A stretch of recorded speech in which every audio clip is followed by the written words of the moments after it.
Now let's say the average age in the audience today is 36 years old. That's giving, yeah, thank you. That's giving most of us the benefit of the doubt, right? If that's the truth, what it means is half of our life is over with. We spend about a third of it sleeping, a third of it playing, and that's all the time we have left to make a difference. And the reality is, you and I both know, us and those children aren't guaranteed one more minute of that. Ralph Waldo Emerson said, what lies ahead of us and what lies behind us are tiny, tiny matters compared to what lies inside of us. Inside every one of you, a champion heart beats. Can you feel it? You will. God bless you for having me here today. Have a great week this week at the Auto Show. Thank you very much. Thank you. Inside every human being, a champion heart beats. What a powerful message for an audience to hear. For over a decade, Jim Jacobus has been inspiring and challenging audiences with that theme to experience the unlimited potential we all have inside. His real-world insights and dynamic style leave audiences with immediate result-oriented to-dos, principles they can readily apply, and compelling moments they won't soon forget. No, sir, I don't know what's going on back at your dealership, but I think I know what a leader's responsibility would be. He said, what? I said, I think as leaders, our job is to kick that door every day, walk in and go, whoa! It's going to be fun today. He went like this, he went. I'm not sure he was ready for that. But I do think it's our responsibility. Kathy Brown, meeting planner for the National Automobile Dealers Association, says Jim is the consummate professional. He has been requested to return over and over by our selection committees through the years because he does three things so well. His total approach and careful customization gets the measurable results we ask him to get. He connects with people because he is as real and authentic on stage as he is off the stage. He and his staff in Houston take care of every detail. He is the last guy I ever worry about when it comes to doing what he says he will do. Our definition of commitment is this: I will do whatever it takes within the legal, moral, ethical guidelines we should all be bound by, and there is no but at the end of that statement. Charles Garfield wrote a great book called Peak Performers. In that book, he said the difference between winners and losers is winners pay a price that losers won't pay. Jim Jacobus is a meeting planner's dream. When I talk about vision, I remember back in the mid-'80s. Remember the Olympic year when the women's gymnastics teams won all the gold medals? You remember that? Bella Caroli trained all those young ladies, Mary Lou Retton, that whole group. Remember that group? I walked into the gym that day. There's about 60 or 70 kids working out all around the gymnasium, right? All different kinds of apparatus. And he came out, we sat on the bleachers. Here's what I tell you, the guy's a sweetheart of a guy. But he is the most intense human being I've ever been in the presence of. And he says, is there anything else I could do for you? I said, there is one thing. He said, what's that? I said, is Mary Lou Retton here? I simply said to him, I said, could I meet her? He goes, sure, come with me. So we headed out across the gym floor. She's over there working out on the balance beam. You know, things about this wide, 15 feet long. She was doing flips on that thing, right? I kind of out of the corner of my mouth, I said, I could never do that.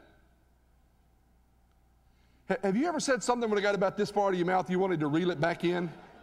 I said, I could never do that. He turns to me and goes, sure you could. I have to teach you today.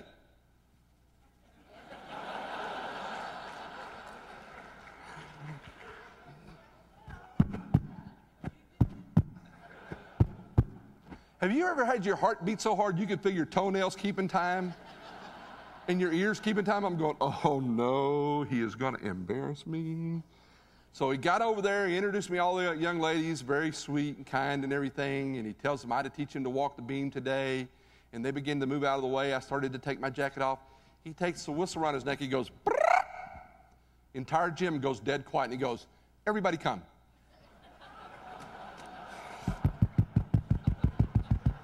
Now, I'm sitting over thinking, I've always been a fairly decent athlete, right? I got size 15 feet. All I got to do is wrap them across the top of the beam. I'm going to get out of this deal. So he got them all set down. He tells them how to teach him to walk the beam. He turns to me and says, go ahead and give it a try. I go, okay, I can do this. By the way, if you're good at what you do, you make it look easy. Don't let anybody ever tell you you're a natural-born salesperson. No wonder you're good at that. That's a bunch of baloney. You're good because you work hard at it. Don't let them cheat you out of that. But I'm thinking, I can do this thing. So I got up on the beam, and they were using the one down by the ground. Thank the Lord, because if not, I'd be dead right now for sure. So I got up on that thing, and I kind of got balanced, and I took a step. I fell right away. He goes, no problem, try it again. I go, okay. Passion, commitment. I fell again. He says, no problem, try it again, but I want you to do it my way this time. I go, okay. He said, I want you to look me in the eyes and walk that beam. Fair enough. He got on one end, I got on the other. Got up there, put my eyes in his. Started to walk the beam, began to lose my balance. When I looked down and I fell. He went, no! You look at me. Scared me to death. I'm sitting there thinking, I could take these 60 or 70 kids. I'll fight my way out of this place, right? But I can't take him. Best thing to do is do what he says and do it now before I get in trouble again. So I got back up on the beam. He's at the other end. I put my eyes in his. Didn't take him out and walked the 15 feet. Now, when it was all over, I thought he'd say, everybody give him a big hand. He pat me on the back. He didn't do that. He turned to them and said, when you focus, you won't fall. What an awesome message that was for me. Folks, when we get clear about what it is we're here doing and why we do it, and we put our eyes on the ball, those things that Chris was talking about a while ago, we put our eyes on the ball, we don't fall so much. We start staring at all that stuff life delivers to us, all those things around us that are tough. We'll fall every day. Why have America's elite performance organizations and associations, large and small, repeatedly chosen Jim Jacobus for their important events? That's easy. He is a proven producer, an authority on individual and organizational peak performance. And he and his team understand the value of every customer and every audience. But my belief is you and I have everything to do with our performance. And we can stick up above the crowd and know we do not want to be like everybody else. We want to experience all that we were created for. Old adages are old adages because they're true. The old adage says this, there's nothing so common as unused talent.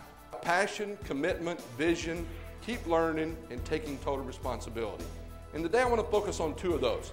Today we're talking about what does it take to be the best of the best? What do we have to do to be the best of the best?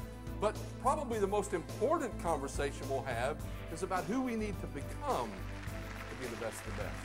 Inside every human being, a champion heart beats. Can you feel it? You will.